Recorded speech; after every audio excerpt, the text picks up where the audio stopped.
Hello class, I hope you all are doing well. I wanted to provide you with an example to help you out with your final exam essay. So as you see in the directions for the final exam, you're going to want to first take a look at this cause-effect PowerPoint, since that's the type of essay you'll be writing. So make sure you look through this PowerPoint, and if you have any questions about cause-effect writing, go ahead and email me or text me and let me know. And you're going to be using the readings we've been working with in the culture and identity unit. You'll want to pick out two of them to use. So go ahead and choose the two you want to use.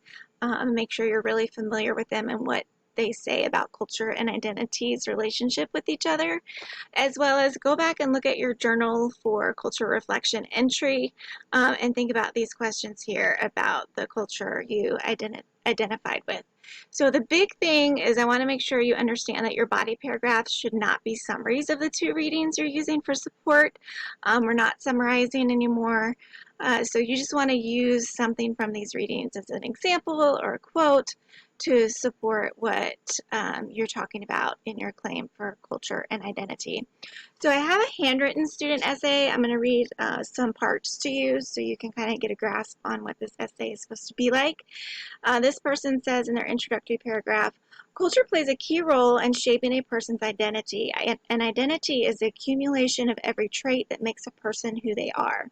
Many people absorb these traits and characteristics from the culture that surrounds them, whether it be through the culture a person was born into or through the culture a person decides to associate with. Identity can be shaped by any type of culture. Culture, therefore, influences a person's identity by providing him or her a label for the group he or she belongs in and by instilling beliefs into a person at a young age. So this introduces the topic of culture and identity, gives a little backdrop for it, uses words that reflect cause-effect, like shaping, shaped, therefore, influences. So these are all good cause-effect words. You want to make sure you're using some of those types of words in your paper as well, particularly in the thesis statement. You'll notice the thesis statement mentions the plan of development, what the topics are going to be for the two body paragraphs. This person's going to first write about labels, and then secondly about instilling beliefs.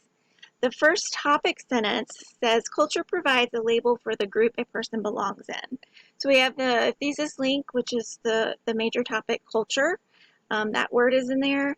And then a label, because that's the topic of this paragraph, which we knew from the thesis statement. And so we restate that in the topic sentence, and then move on and provide an example to support that idea of labeling. And then you want to make sure you wrap up the paragraph with a summary sentence that reflects that topic sentence. This person's next paragraph says, while a person can choose what groups to associate with, cultural norms instilled in childhood affect the beliefs of a person that are still prominent in his or her fully realized identity. So again, we have culture and identity because that's the thesis link. That's the big topic of our paper. That's in your topic sentence.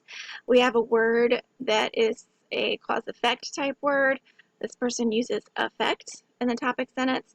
And this paragraph is supposed to be about beliefs. So the word beliefs is also in this topic sentence. And I'll just go ahead and read this full one for you. They continue, every person is born into culture. In fact, that initial culture is usually the first thing a person learns. A person will begin to develop the same attitudes and mannerisms of the surrounding culture. For example, and so this is where, we've established what my claim is, talked a little bit about it. I'm going to use a transition word like, for example, to set up my example. In Richard Rodriguez's Family Values, Rodriguez describes his life growing up in a family of Mexican immigrants. He reflects on how his parents' attitude towards achieving a successful life in America influenced his beliefs about the American dream. After witnessing his parents struggle with adapting to American culture, Rodriguez describes his view on the identity and individuality of Americans.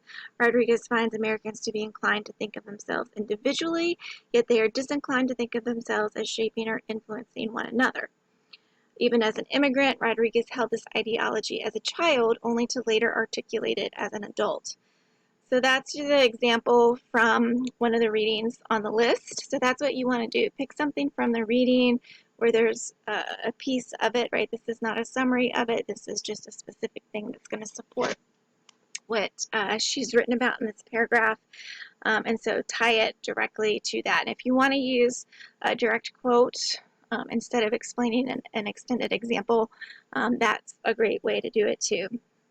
She continues, therefore, it is through the beliefs he developed in his childhood's culture that he was able to make a part of his identity as a fully realized individual. So again, we've got that summary sentence. It's wrapping everything up, repeats the idea of culture and identity, the beliefs, uses a cause-effect word like therefore. So these are all good things to think about for your own paper. And then, of course, you want to have a concluding paragraph. And in that concluding paragraph, you also want to reinforce what you've been talking about. Mention culture, obviously, mention identity, what your claim's been. Use those cause-effect words to wrap that all up. So hopefully that's a little bit of a help to kind of give you an idea of what direction to go. And again, let me know if you have any questions. And that's the book.